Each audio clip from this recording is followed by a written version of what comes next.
Bro, it's been so long. It's been so long.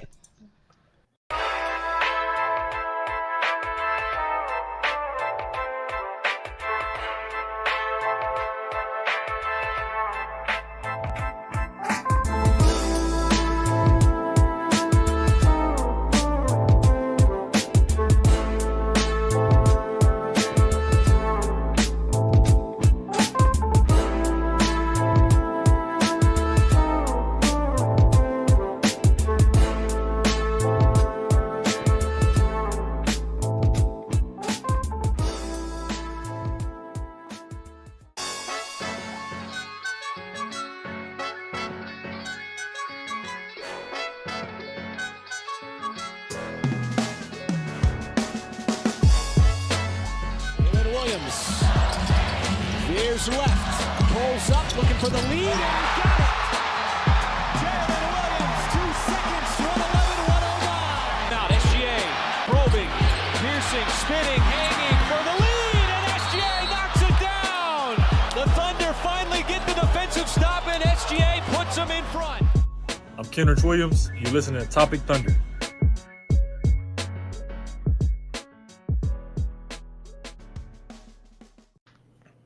And welcome back, everybody, to another edition of the Top of Thunder podcast. I'm your host, Dylan Huntsinger at Thunder Chats, where you're part of the Believe Network, and this podcast is brought to you by our friends at FanDuel Sportsbook and Sports Network. I am also joined today by my friend Alex Roy. Alex, how are you doing, sir?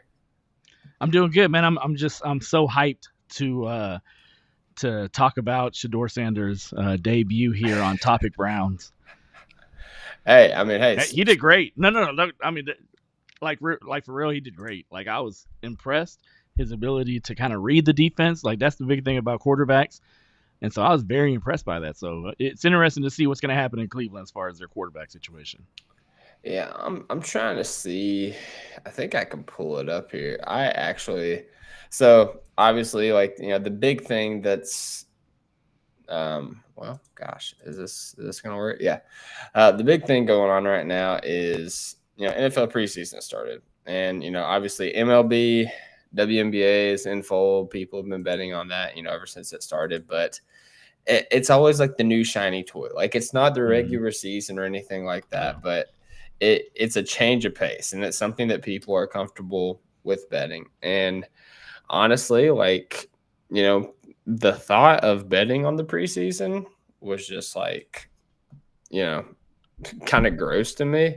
But dude, Alex, I can't tell you how many people I saw like win on Thursday, just like off of their bets, like specials. Like, I think it was like one team to have like 200 rushing yards, one team to have 2 rushing touchdowns, another team like first half spread or whatever. They parlayed that, and it was like $10 for $700. So I'm like, oh, damn. Holy crap. Like, and like there was a bunch of like varying different ones on there. But I guess it's the time of year where, like, you want to invite people to gamble. Like, this is like they'll do it in the regular season, they'll do it in the playoffs just fine. But like preseason, it's like, hey, you have to entice them a little bit. And so, yeah, those types of deals are great. Oh, yeah, absolutely. And I'm trying to pull up because, you know, like I said, I had to get in on the action here. And if it's going to let me, it doesn't want to verify my location because apparently my internet is just busted. All right. Yeah, no, I can't. Basically, let's not put too big of a load on your internet. Yeah, absolutely. We don't want it lagging out on us. But I put $5 on rookie Trevion Henderson for the New England Patriots to score a touchdown on his first offensive drive is what it was. And the odds was, I think, plus 1,100. So I put $5 to win 60. Like, you know, nothing crazy, but, you know, something I thought was like going to be very possible because, you know, he's had a lot of great training camp buzz. He was awesome at Ohio State. He's a great rookie, whatever. Yeah. And he ran back the opening kickoff for a touchdown, 100-yard touchdown. And like, I wasn't even expecting anything. I was just going to FanDuel to check another bet. And I had $60 in my account. They gave it to me. So, hey, FanDuel shows a little bit of grace in that regard as well. So, betting season's in full effect, man. You know, we're definitely going to be, you know, making some parlays and whatnot, like in the NBA season. But your boy likes watching NFL and betting on the NFL too. So we'll do some of that in the regular season when it gets started too. But yeah, very excited to be a part of the FanDuel brand, FanDuel team, whatever you want to call it. And it's gonna be a fun season. Most definitely. But this is not Topic FanDuel. This is Topic Thunder podcast. So Topic Browns. No, I just made a Topic Patriots. So I actually did bet $1 on Shadour's first pass to be a touchdown because it was like plus, God, I want to say like 60,000. So like $1 wins like 600. And so I was like, hey, it's worth $1 to try it. Hell yeah. It did not hit, but I mean, it is what it is. That's the thing about gambling. If you can take a small chance and win big, that's what it's all about. Yep. So. Yeah, and we're already like 10 minutes into the show. We haven't even discussed the Thunder. All right. Literally just 6, but anyways, we actually had some news drop today. And we needed it. Yeah. In terms for the Oklahoma City Thunder. I'm going to try to pull this up picture in picture. Well, that just makes me look selfish. It does, yeah. Hang on, look down here. Just hold on. Let me see here. Tyranny usually does this. So, yeah, no, that didn't work. Anyways, the NBA Christmas Day slate was announced, and Oklahoma City Thunder back on Christmas. It's Christmas once again in OKC. After what was it, like a 3-year hiatus of no Christmas games, or was it even longer than that? I mean, I don't know how long it's been, but I know that I was hella disappointed that last year we didn't get one. Yeah, last year was like the obvious, like, put the up and comer team. Like, we're playing the Spurs. Like, the Spurs this year, I mean, it's not even fair to say that the Spurs this year was us last year. Like, the Spurs this year was like us 2 years ago. And yeah, it was very weird. A lot of people felt the same way. NBA podcasters, Thunder, NBA fans alike. But hey, we've won the championship. We forced their hand. And not only were we playing a Christmas Day game, we're playing a Christmas Day game in OKC. So I do want to say something crazy. I love crazy. Hold on. Let me check. Thank you. So, there's this account called Scams Sharania, right? Yeah. And it's a parody account, right? Yeah, I know what you're talking about. So he got part of that wrong. Okay. I was just about to say, I mean, you could pretty much guess like what would be like the marquee matchup for the Thunder. But the second game is it Lakers Warriors on opening night? I don't know if you put yourself on mute. I did. I was hacking up along, so I muted myself. I apologize. Yeah. So it's Lakers Warriors. So Scam Sharania, like on August 1st, he put out a tweet for the opening night schedule on NBC. He got 3 of the 4 right. Yep. Like I just thought that was pretty funny. No, yeah, I did see that. I was like. At first, I didn't read the name, and I was like, why is everybody freaking out about this now when it was announced 6 days ago? Yeah. Like, I see now. Shout out. We got a Pacers fan in the chat watching. What's good, boys? Congrats on the title. Appreciate you, sir. Appreciate you being gracious appreciate you. Man, hey, you know what, man? Like, Pacers fans are one of the coolest, best fan bases out there. Like, we've had our issues with other fan bases, the Dallas fan base, the Houston fan base. Lakers are always shit, but Nuggets, the Nuggets, yeah, but the Pacers fan base has been always very respectful, very much just like a tit for tat, but nothing too personal, nothing too negative.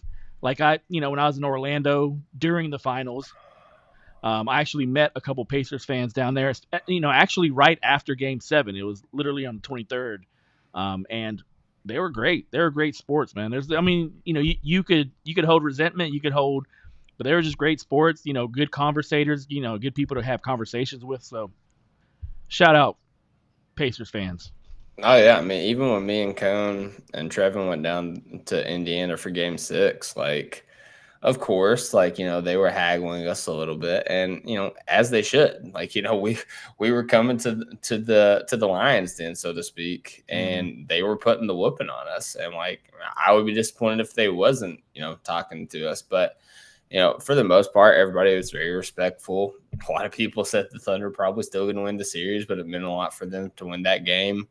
There was the occasional drunk that was not gracious and not I guess not knowledgeable, but every fan base has a couple of bad seeds, so yeah, of course. I won't let that affect them. But yeah, overall, like, the Pacers fan base was everything you could ask for in a fan base. So yeah, shout out to you guys. Like I said many times, like leading up to the finals and then the NBA finals, the Pacers are probably my favorite East team, and Tyrese Halliburton's my favorite non-Thunder player. So got major love for the Pacers. But anyways, Alex, getting back to the Christmas Day slate. So get it back on here. We got the Cavs versus Knicks. We got the Spurs versus Thunder, as we said. The Rockets versus Lakers. The Warriors versus Warriors. Mavericks versus Warriors.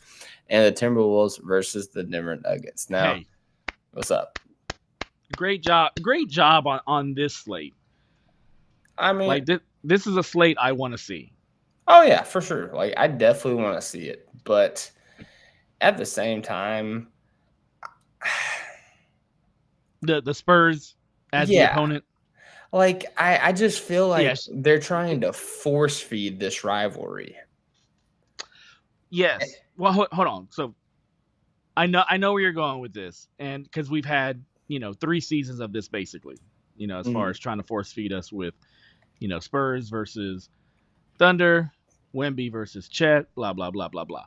I think this could be, because again, we have the accolades. The Spurs yet don't have the accolades. But I think that this could be the first season where this actually merits a game, a primetime game. I do think the Spurs are setting up themselves to position themselves to get to the playoffs this year. It's not a situation where they're, tanking to get another draft pick. Like, they have their draft picks. They've signed De'Aaron Fox to a max deal.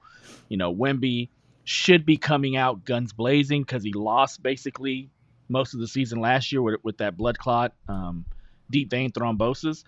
And so I do think that this is the one year where it makes sense. Like, before that, it was more like a novelty act, like especially like their first meeting and stuff like that. But I do think that this year it is hopefully warranted. Like, hopefully everybody stays healthy. Hopefully the Spurs are doing well, up to this point in the season. And so hopefully it does merit the type of game that it's going to be. But I think this is the first season where it actually makes sense for this matchup. Yeah, and also, like, again, like, about just anointing the Spurs. Like, I get it. They have Victor Wembanyama. Victor Wembanyama is like, instant TV. I get all that. I think that there's, like, if I'm a Clippers fan, I'm kind of pissed off because I think the Clippers are, like, one of the top 4. Like, I think the Clippers are better than the Lakers. I think that they're definitely better than the Warriors. I think they're better than the Mavericks. Like, I would be very upset if I was a Clippers fan. Like, I would honestly, like, I think Clippers Thunder is a better game than Spurs Thunder. Like, as good as Wemby is and, some of their pieces, I don't think it's going to be a close game at all. I think the Clippers is one of those things where, as far as like Q rating for individual players, Luka versus anybody on the Clippers, Luka washes over them. LeBron versus anybody on the Clippers, as far as their Q rating, it's a wash.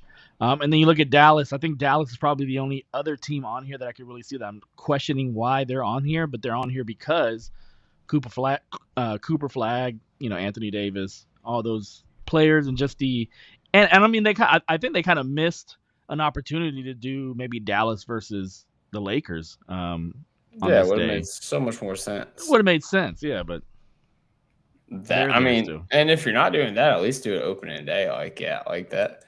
That didn't make any sense. But yeah, no, I thought, again, I thought the Clippers would have been better. I think on the East side, like there's only 2 East teams, and like I get it. That just tells you, man. That just tells you how lopsided it is.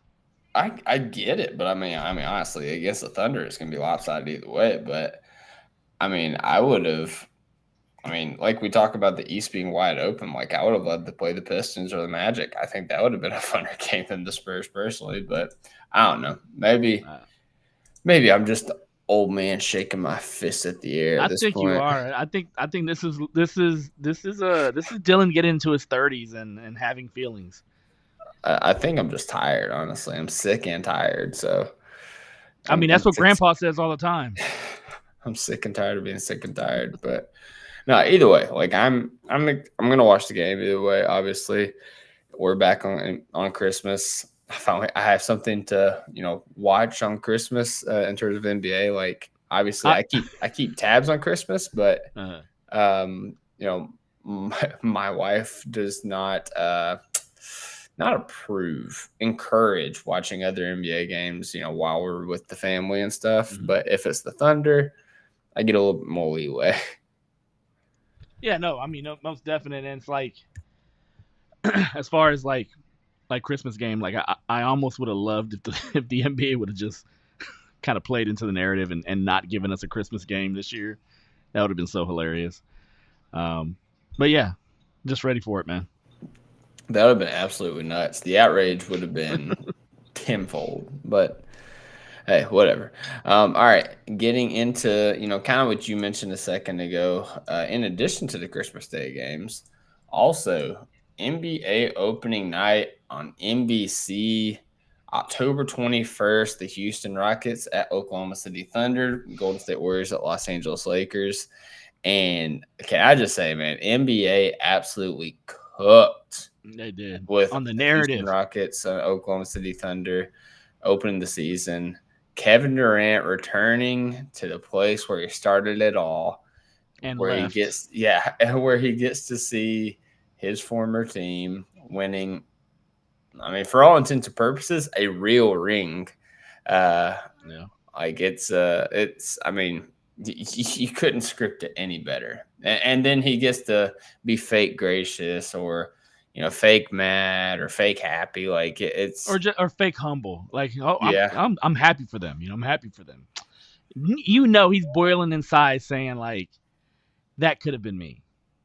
Like, especially with all the love and all the adoration that is going to be showered from the stands that night. Like how loud it's going to be. Like, yeah, that has to bug him a little bit. He may not show it. He won't ever say it. But that does have to bug him a little bit. Especially like after, the conversation for years has been like, oh, Kevin Durant was the best Thunder player. Russ Westbrook was the greatest Thunder player. And now you have a legitimate argument that Shea is the best and the greatest Thunder player ever. And, Kevin Durant's got to feel some type of way about that. He might go tweet about it. You got an argument, but I don't think he's there yet. But you got an argument. I say he is. But, if you want to go against it, that's fine. You're a championships guy? I think, I mean, not just a championship, man. What he did this season, like, forget the accolades. I mean, not forget the accolades, but if you take the accolades and put it into the context of all the injuries that this team had, and we still almost won 70 games, and we still just like basically we didn't run through the finals, but like, I mean, I'm very optimistic. Like, there wasn't a point where I was worried at any point in the finals. Huge points where we were worried. Not me. I was not even game chill. 4? No, bro. I was chill the whole time. Oh, whatever. Brother, I know there's ebbs and flows in basketball. I know momentum's a huge thing. And, I believed in this team and the product that they had all year. That's game 4 in the finals, man. It was just like, oof. Like, and I was at a Wu-Tang concert while I was watching it.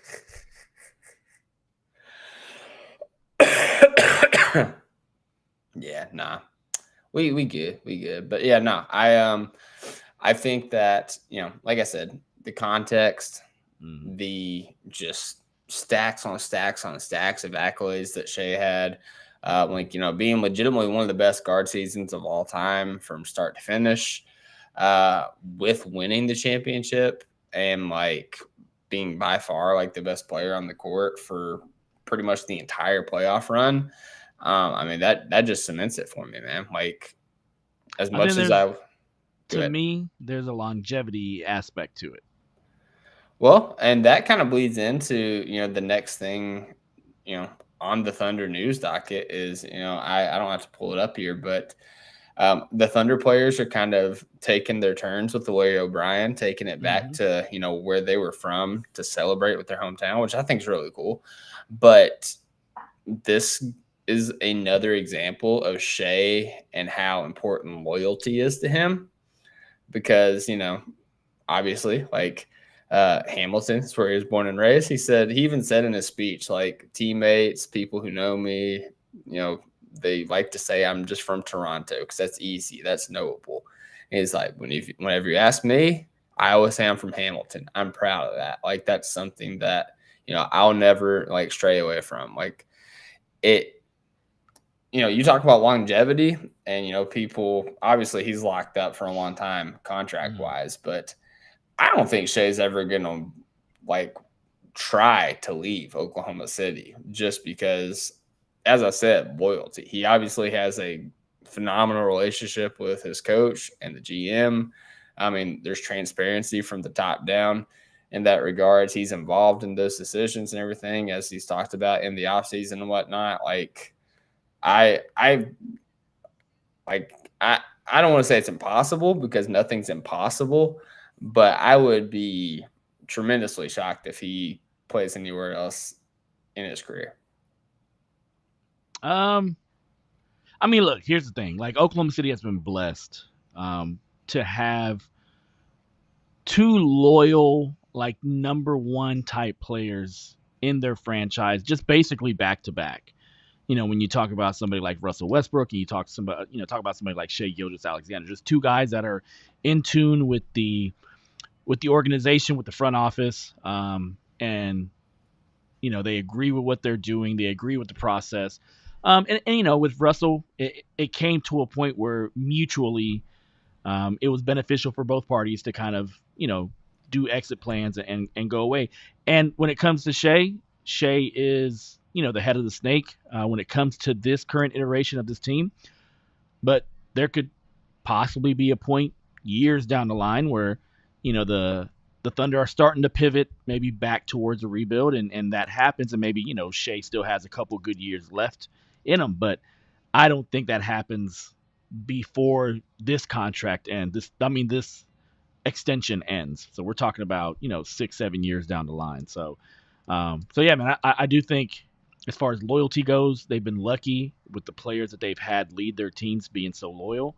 And SGA just really exudes that as far as like just being a person that he is very loyal to those that have helped him when he was not SGA, when he was just Shai, when he was Shai Vontae maybe. And so, it is very special for Oklahoma City to have another player like that in their fold and leading the team.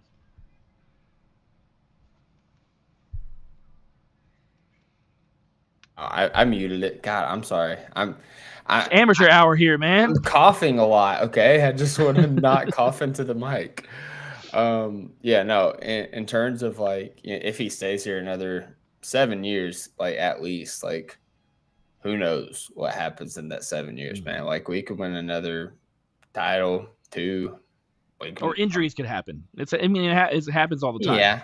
Yeah, but you know me. I like to look at the optimistic. Oh, I know you're to a T. Optimistic to a T. I love it. But yeah, no, I thought that was really cool. It was cool to see Isaiah Joe. He had like a whole parade in his hometown with Jay Will. Mm-hmm. Obviously, Isaiah Hartenstein took it to Germany. First player to take the Larry B to Germany, so that was really cool to see. Suck it, Dennis Schroeder. Suck it. I don't think Dub or Chet's had their turn yet. I don't think so. So if you had the opportunity, let's give you, where would you take the Larry O'Brien trophy to? Oh, if it was me and I won the Larry OB, Of course. it'd be Richmond, Kentucky, baby. Nice. That's my hometown. Like I live just south of there now. I'm like 15 minutes away, so we make it happen. If it was me, I mean, it'd be nice to bring it to Lawton, Oklahoma, but I think I'd bring the trophy. You know, be the first one to take it to Puerto Rico. I think that'd be awesome. Yeah, absolutely. That's what I was thinking you would say. Yeah. I'm trying to see because I did think, whenever we mentioned Chet, I thought of something that I saw, and of course, I don't know my freaking password for my Instagram. What? Sorry. No one gets on their Instagram from their computer. I know it's crazy, but I'm trying to share the screen. So, that was a big old stadium that Shea was in, man. That was was that his high school stadium or? Yeah. Oh, dang. Or maybe, I don't know. I shouldn't say that like just with certainty, but yeah. I mean, like it looked like a huge, like, I don't know if it was football like American football or like football like soccer, but it was a big old stadium, man, and it was jam packed. Yeah, no, absolutely. And also, like, whenever I first saw it, it looked like he was wearing a Steelers jersey, and I was like, "Let's go, man!" Because Steelers is my team, so that was cool. All right, I don't actually know my Instagram login, so I can't pull it up on the computer. So I'm just gonna look up I'm literally typing Instagram in the search bar for Instagram. Somebody take me out back and shoot me. All right. So Steph Curry. Here, this is off-season content right here, baby. All right. Steph Curry posted a promo about his Curry camp. Okay. And in that promo, he was putting out pictures of players that have come through that camp. So he has a picture of Cooper Flagg. He's got a picture with Paige Buckers.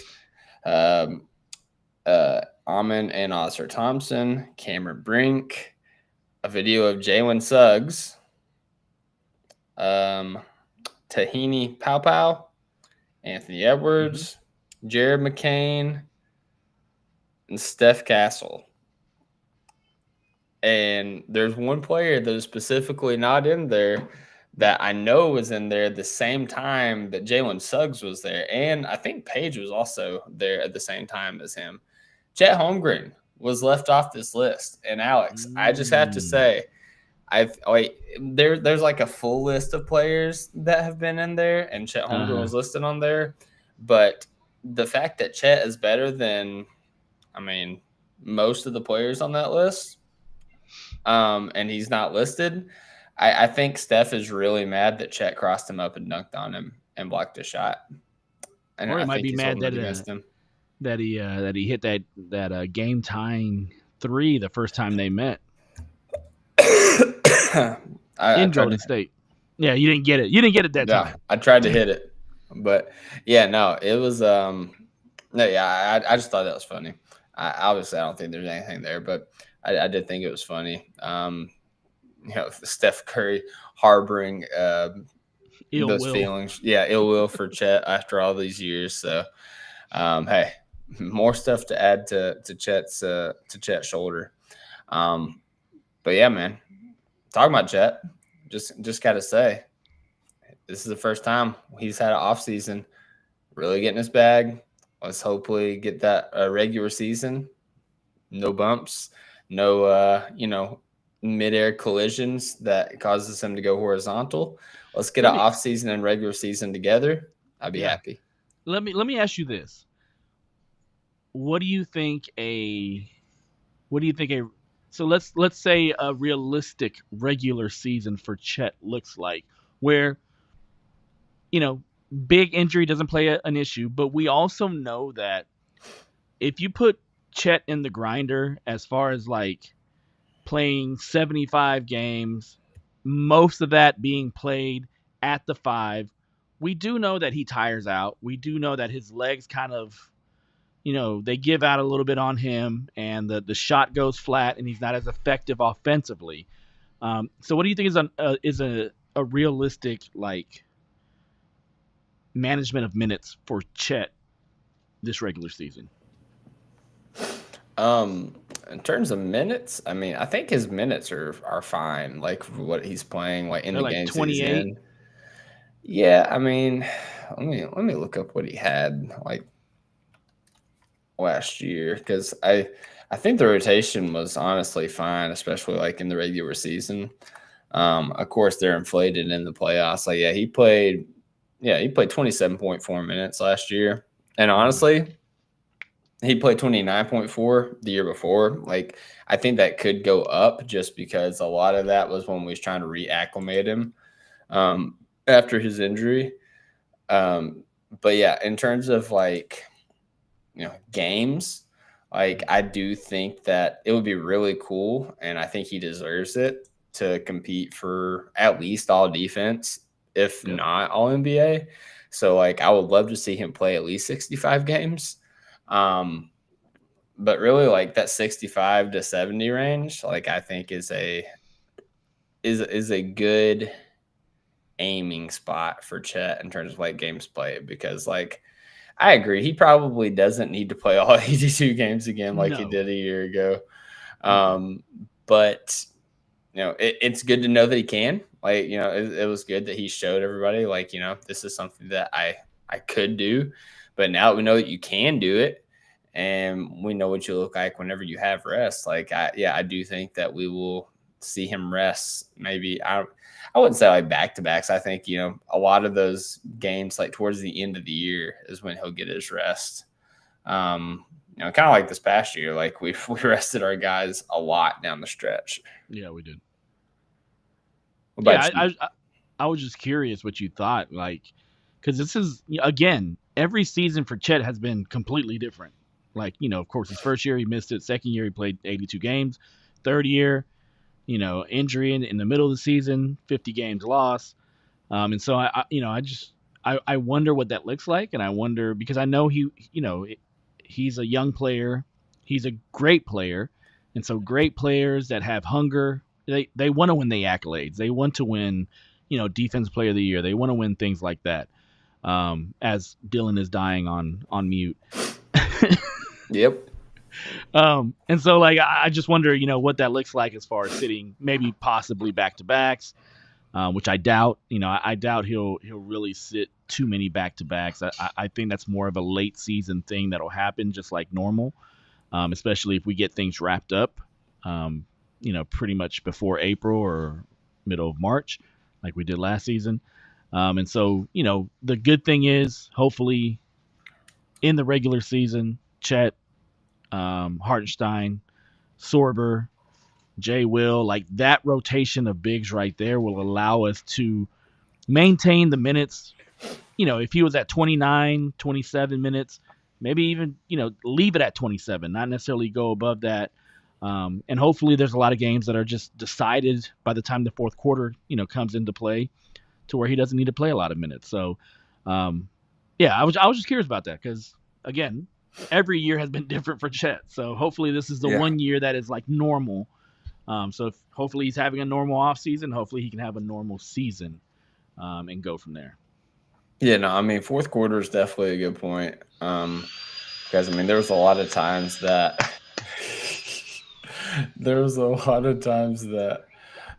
Shea, obviously set out the fourth quarter. But in a lot of those games that Shea ended up setting out, like the entire fourth quarter, Chet and Dub would at least start the fourth quarter just because like that's kind of how the rotation went. So yeah, it'll be kind of interesting to see how that all plays out. I'm not coughing. I'm just yelling at my child. I kid, people. I'm not yelling. Don't call CPS. I mean, hey, there's nothing wrong with yelling if they deserve it. Yeah. Yeah, I mean, I guess the only other bit of news, and you did this just to make me sad, is Ousmane Dieng got cut from the French roster. Well, yeah. I mean, come on, man. Like, you're a fourth-year NBA player now, and you're getting cut from the French roster. Like, bro, man up. Get stronger. Getting tired of Ooze just being skilled. They do need you to be skilled and strong. Hey, skilled and aggressive. Now he gets to get in the lab. He gets to take this time to look in the mirror and be like, hey, maybe I do need to get strong and aggressive and not skilled. Yeah. And then it's Demon Jang season. I mean, I'd love it. Don't get me wrong. But damn, bro, come on. You have it. Like, he has all the skills, man. He has a plethora of skills. He has the size. He's been putting on weight. Come on. Like, give me, like, what Thunder player's mindset and Ousmane Dieng's body and skill set would you give? Like, Dion Waiters and Ousmane Dieng? Okay. I mean, damn. I mean, hell, if for what we want, give me Russell Westbrook and Ousmane Dieng. Like, that's a 20 and 10, a 20 and 12 guy right there, just off the bat. Triple doubles for Ooze. Yeah, exactly. But man, he just has he's gonna go to another team. I think he may not figure it out at all. I mean, that's probably the reality of his situation. But he could go to another team, and if they give him minutes and if they give him a runway, he's still young. Somebody like the Wizards, somebody like Brooklyn, somebody like that. I'm about to say, I don't think the Wizards are the team now. The Wizards got a lot of young guys. Yeah, probably not. Like, you're probably looking at somebody like Brooklyn. Brooklyn has a lot of young guys, but they don't really have any set. They don't have wings. Yeah, they don't have wings. Yeah, they got a lot of guards. So yeah, I could definitely see him going there and just give him a flyer, man. Like, I don't think he's gonna net us too much back. Yeah, but we'll see. Cam Thomas, maybe. The most non-thundery player in the league. Yeah. Hey, he's a bucket though. Absolute bucket. He is a bucket. Yeah, no. It's sad for Ooze. Honestly though, like, I need to find that tweet because there was a lot of former Thunder legends that made the roster. Yeah, Teo Maledon, Olivier Poirier made it. Who else? Olivier Poirier. You mean Vincent Poirier? Vincent, him too. Yeah. I'm just trying to Frenchify some names, like. But yeah, Vincent Poirier. All right, yeah, I found it here. Shout out Sleeper Thunder. They do great work. They're the ones that had this post. We got Isaiah Cordonier. Interesting. Bilal Coulibaly, Thunder legend in my heart. Nadu Hiffy, Jalen Horde, the famous 2020 guy.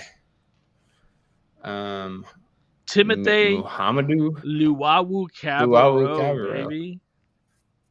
The most theoretical player, one of the most theoretical players the Thunder have had. Teo Maledon, Vincent Poirier, as you mentioned. Yeah, I mean, that's what, 1, 2, 3, 4 Thunder legends.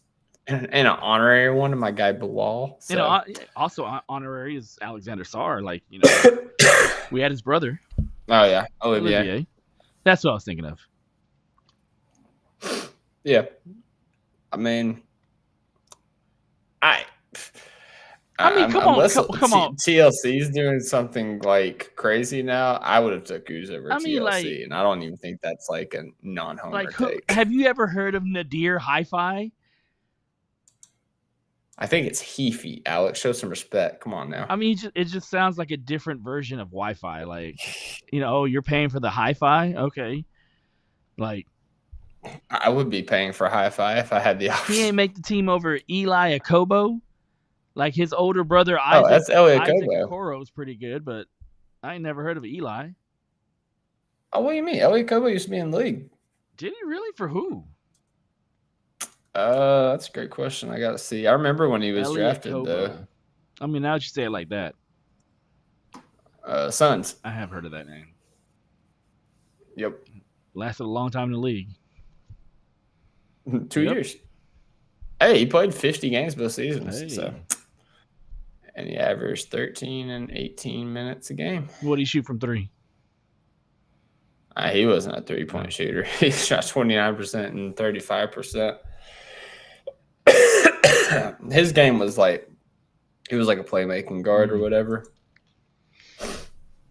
It just sucks for Yeah. Ooze. It does.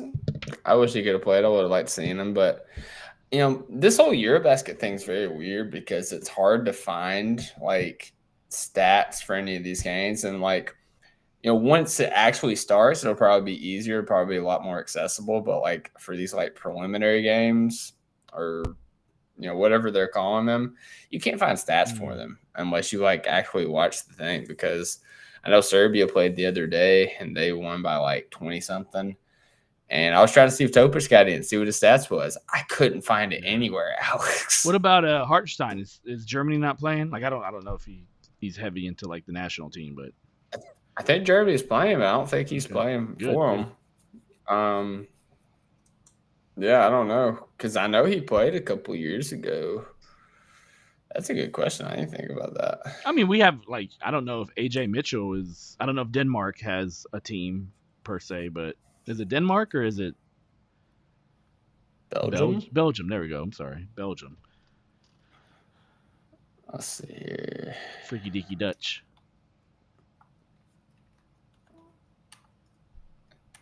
Well, it's probably not space in Eurobasket. I'm just going to look up if Germany's in here.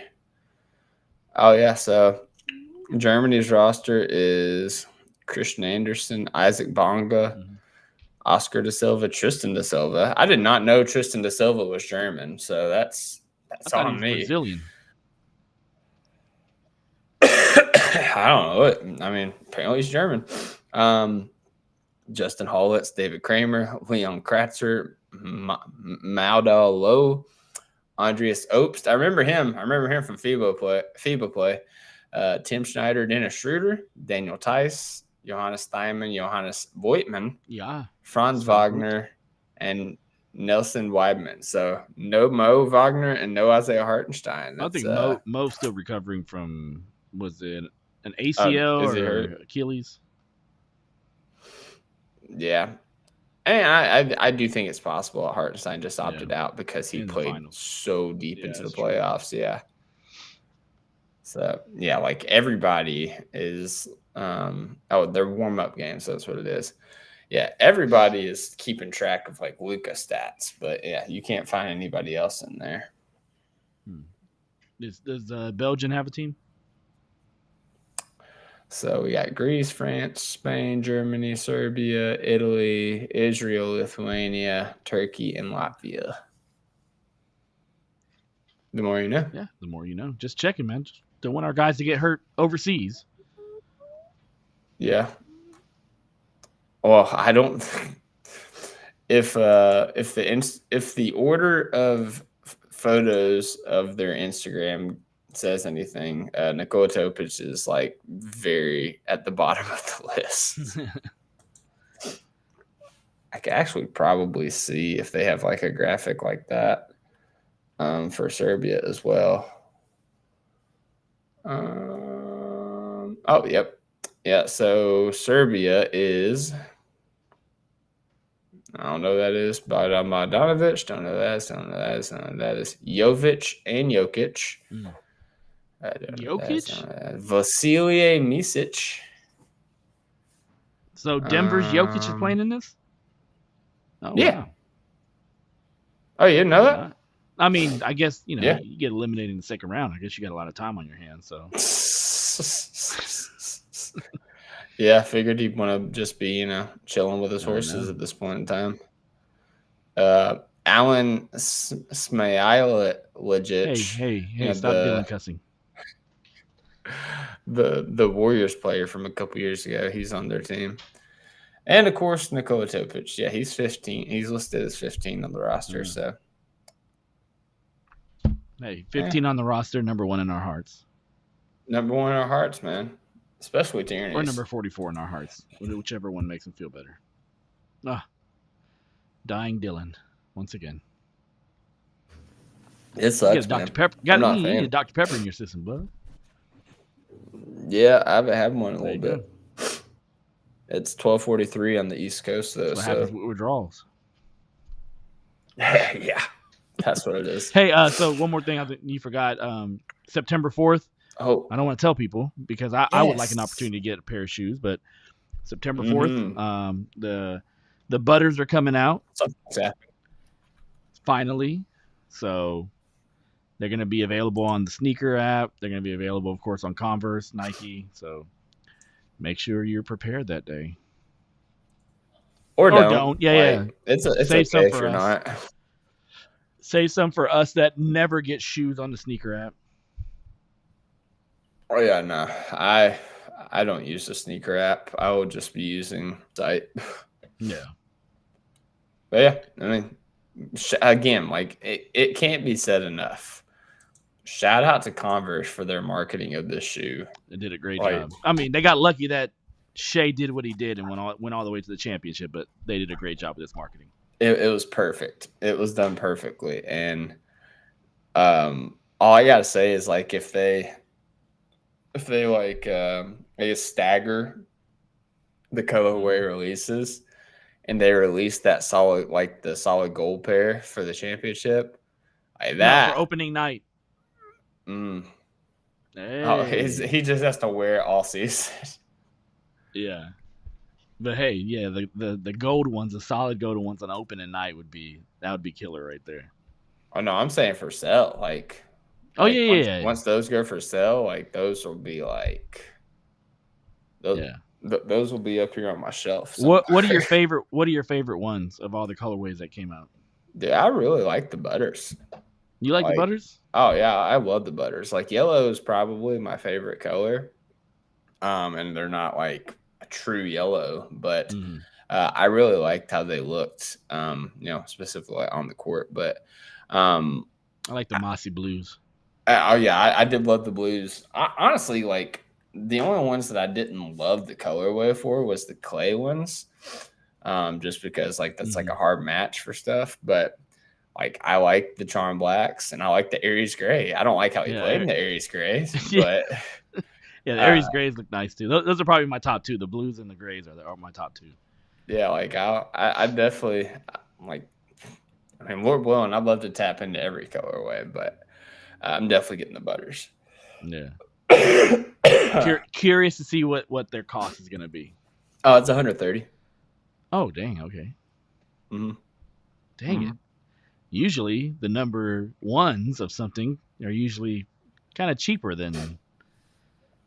But I guess when you win MVP and you win a championship and you're advertising the shoes as you're doing it, I guess you get the right to sell them for $130. Scoring title, Western Conference MVP, cover of 2K, Finals MVP at cover of 2K. Just signed the most expensive contract in NBA history. Like, I don't know, man. It's like they're trying to put him over or something. Yeah. Yeah, man. Face of the league. Face of the league. Can I don't want to extend this podcast more than we have to. But like, have you ever just like sat back and just like this doesn't happen? Like most MVPs, like you see them from the beginning of their careers, and you're like, oh, that guy's gonna be an MVP one day. Like Victor Wembanyama, you see him. You know that one of these days he's going to put together like a monster, like 25, 15 rebound, 4 blocks, DPOY, and MVP type year. You know he's going to do that eventually. Michael Jordan, LeBron, those types of players, you see them coming from the beginning. But like Shea's ascension has literally been like a line that goes up, like a trajectory that goes up and continues to go up. And it's just like something that you don't really see in the NBA where a guy like continues to get better from year 2 to 3 to 4 to 5 to 6 to the point where he becomes like an MVP candidate. Like you rarely see that. And it's just like for him to put it all together last year and just, number one, get awarded every accolade basically that you can get awarded, and deservedly so. But then to also look at it and be like, if he's been doing all this these years, why should we not expect him to continue to get better and to continue to, as Dylan would say, get into the lab? For seasons 7, 8, 9. I mean, season 8, 9, 10 from that point on. Like, we're extremely lucky to have this guy in town and to see his development as it has been. You know, like, I'm pretty sure a lot of people look at Shea and think that this one MVP is his last MVP. Like, this is the one that he got, and this is going to be it. I think there's a high chance that he wins another one. Like, if you're out here scoring 33 points a game, you know, getting MVP, being very efficient, like, there's no way that you don't win or are in contention for more MVPs throughout your career. Yeah, no, absolutely. I mean, it could have been argued that he should have won last year too. And what's crazy about, you know, his trajectory, like you were saying, getting in the lab, like, let me pull this up. July 14th is when this was posted. Our own Dolan tweeted this out. Retweeting Clemente saying this is what Shea's offseason workouts all look like. His balance is secretly a superpower. It's not an accident. This is July 14th. This is not even a month after he won the NBA title, and he's already getting into the lab. Like, he's not working on his game at that point. But like Dolan said, like, that's a superpower. That's what makes him different than every other player in the league, is his balance and the way that he is able to absorb contact, the way that he is able to go at these drive angles like no other player we've ever seen, and be able to again, like, maintain his balance is that. So yeah, it's gonna be fun to watch about the course of his career. Doesn't make for a great comic book, Balance Man, but makes for a great NBA player. What did you say? I'm sorry, you cut out. I said it doesn't make for a great comic book, but Balance Man makes for a great NBA player. Oh, okay. Yeah, I got you. Balance Man. I see you. All right, we got Gang Orca in the chat is just dropping comments after comments. Says 130 is pretty cheap for a shoe, Alex. Step your money up. He didn't say Alex. So calm down there. You're the one that said 130. Shea built his MVP in the lab. That's a bar. Dan Patrick even said he watches Kentucky basketball, but he didn't know Shea. Now he's the only Kentucky player to win MVP, which that's crazy. Like, when you think about the players that just came through the Cal era, the fact that Shea is the one to win MVP is really awesome. And, like, it's funny. I've seen a lot of Kentucky podcasts, like, it's the off season for them as well. Like, they're talking about, like, the best Kentucky teams in the Cal era and whatnot. And Shea's team is always towards the bottom. Oh, here you go, Alex. He said Alex this time. Nah, boo. But yeah, no. Shea's team's always towards the bottom, but, like, Shea was good. Like, he was like, not he was a bench player, right? He was like sixth man, right? He started out as a bench player in that season, and he worked his way up. He claimed the starting role about, I don't know, like a quarter into the season, and he was the main man, like, on that team. And he led us to the Sweet 16. Now, we lost in the Sweet 16, but that wasn't his fault. It's because the team around him was, kind of, not ready, and also just weird. Like, we had Hamidou Diallo when he didn't have much else to his game. He was also very, very young at that point. We had freshman year, PJ Washington, freshman year, Wenyen Gabriel. I think freshman year, Kevin Knox. Like, that was, Kevin Knox was supposed to be the alpha on that team, and it ended up being Shea. So everything was kind of weird. Nick Richards was on that team. So they had some good pieces. It was just like they were very young, and nobody stepped up like Shea was. You muted yourself. Ha. My fault. I pushed M on accident. But Shea was he was a one and done, or he was a 2-year player? I was one and done. One and done, yeah. Yep. That's crazy. Yeah, and he also says stretching the Achilles. Absolutely. Let's not get an Achilles strain for my boy Shea.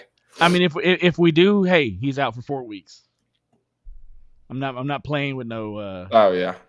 No Tyrese Halliburton type magic, nah. Or like, Tatum or Dame or KD exactly. Or any other player that has history, we've seen in the history with Achilles strains. So Yeah, let's make that happen. Alex, would you make a bet today for Shea to repeat as MVP on FanDuel? I mean, I would if I didn't live in Oklahoma. Let's look at what his odds are real quick. Well, I don't know why I'm pulling up on the computer. I can't pull it up on the computer. Let me pull it up on my phone. So, according to FanDuel Sportsbook, as I navigate to the NBA page, and it's a little bit hard to get there because the NBA season is not going on right now, but you can bet futures, team totals, and whatnot, before the season starts. And with that futures, you have MVP. So let's look at what Shea's odds for MVP are. He is currently the leader to repeat as MVP at plus 200. So who's second? Is it Jokic? Who do you think second? Yes. Plus 250 is Jokic. Can you guess who's third?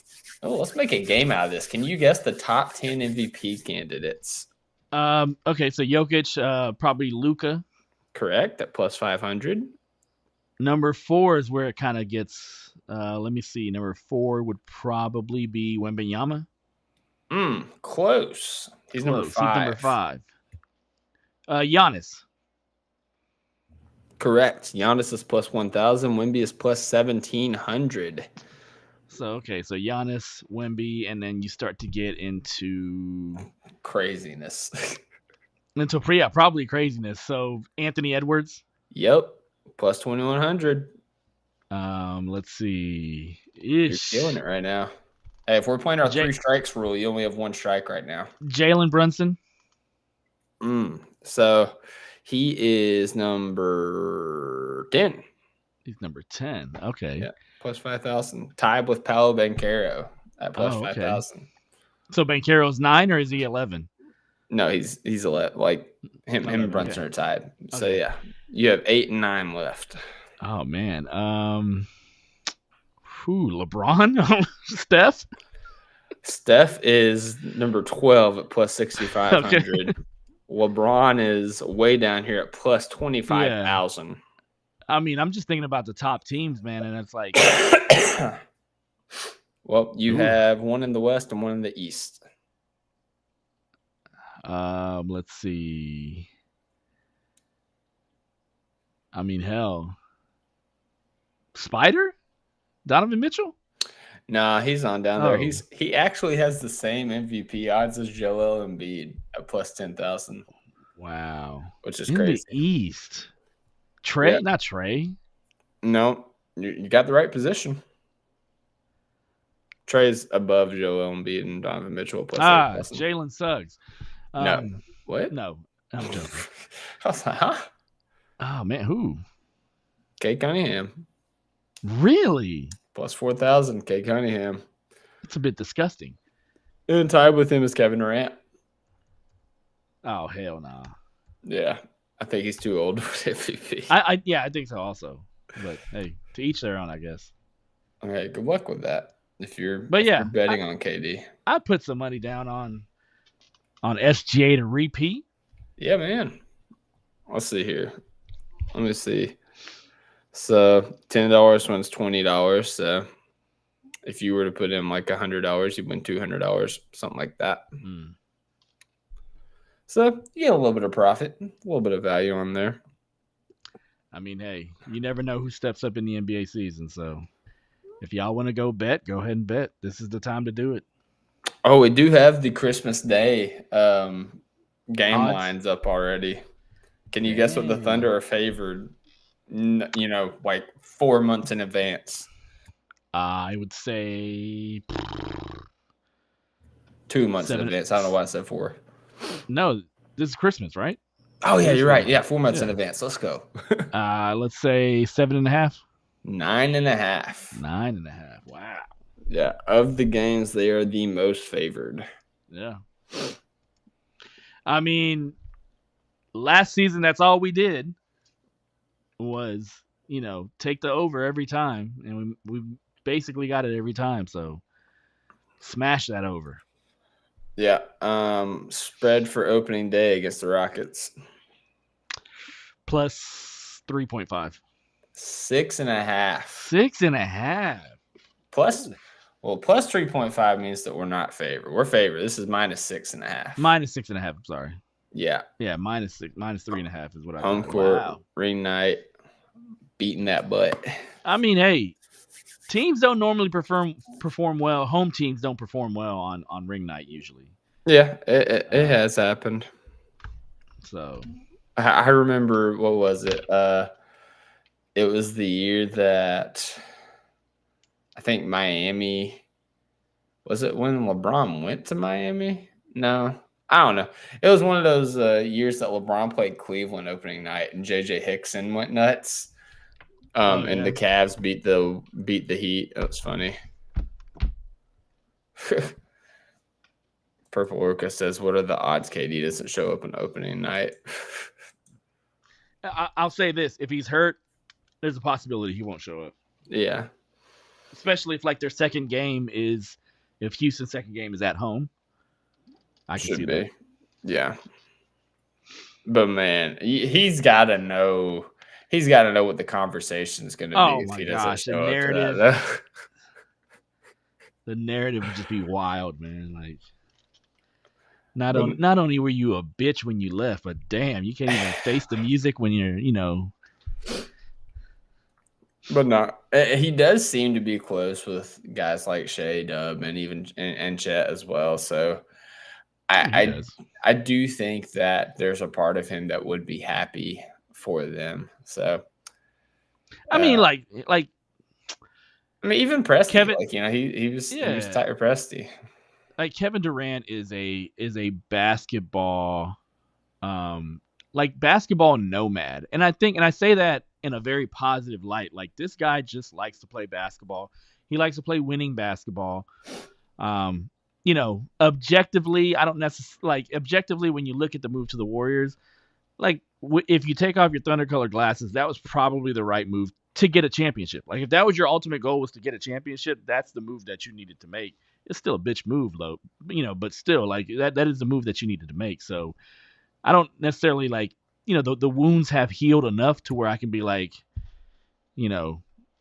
I'm okay with you. I still don't like you that much, but I'm okay with you, and move on from there. But yeah, I got no ill will towards him now. I'm over it. I still maintain it was, as many people have said, one of the weakest moves the superstars ever made. Dylan, just say bitch made. I don't say that, but I know you don't. And not even for the fact that it was, a historically great team, but it's literally, if you can't beat them, join them. Yeah. That's the worst part. Yeah, that's what was annoying. But hey, I'm not gonna rehash my 10-year-old trauma here. We're champions, baby. Yeah, we're champions. We're happy, bro. We didn't even say that on the pod.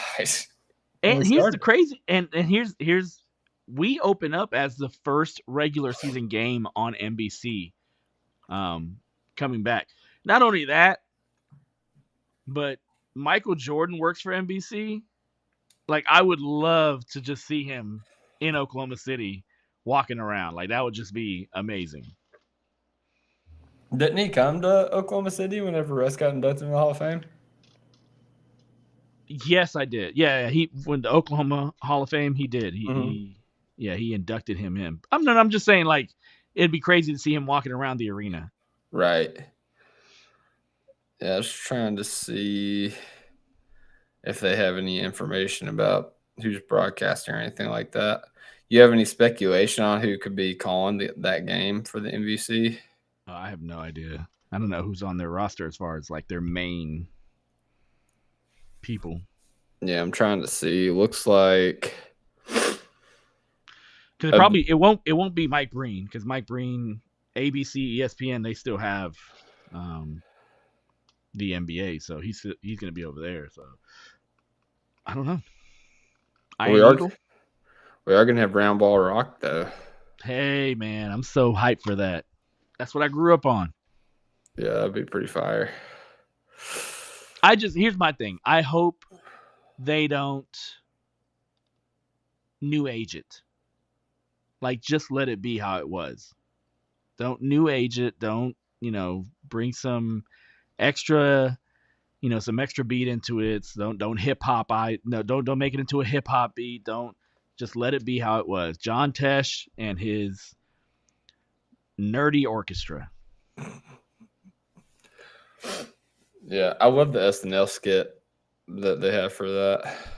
Have you seen that one? I probably have. I don't know which one you're talking about. I think it was Jason Sudeikis, maybe Andy Samberg.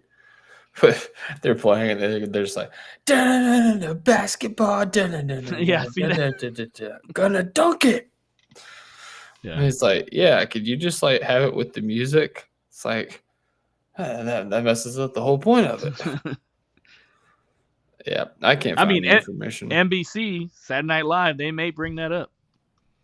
That'd be really funny. Yeah, it looks like the only information I can find about like broadcasters, like Grant Hill might be the analyst. That was one of the ones that I saw. So not bad. I like him. Yeah, Grant Hill's not bad. As long as we don't get Dorsberg on the color commentating, I'll be all right. Yeah, Alex, dude, like pat ourselves on the back. We made it to an hour. We went an hour and 5 minutes in the doldrums of the off season. We will be back next week. Apologize for no podcast in the middle of the week this week. Me and Tierney. I can't even really say me because my internet broke out 3 times. I eventually just didn't try to get back in. But we linked up with our, I think it's Houston Sports podcast. I'm not 100% sure what his name was, but he's part of the Believe podcast network. He is a Rockets host, also Texans, all Houston sports or whatever. But we talked about Houston Rockets and the Thunder and, how the Rockets stack up against the Thunder and the rest of the Western Conference, Kevin Durant's move, winning the championship, yada, yada, yada. So it was a good time. We were working on getting that audio so we can put that on our podcast feeds as well. But in the meantime, if you want to, find his YouTube channel, then, you will be able to mainly, once again, listen to Tierney. Felt like every time I was making a point, he was like, oh, yep, he's breaking up. Matt, can you pick up for him? I'm like, oh, okay, man, cool. That sucks. It really does. I was upset. I was like, I can't even cook. So, but yeah, next week we will be back. I am going to work on trying to put a game together, maybe a trivia, maybe a family feud, maybe something else. Like, I want to do something fun. So when we come back next week, we'll have some type of game going on. And I think Friday we're going to plan to do like a mailbag pod. We'll put the call out for questions on Twitter.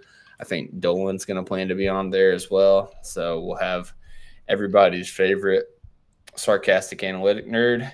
And yeah, it'll be a great time. Until then, I hope everybody has a great night. God bless. Hoop when you can. And as always, butter up.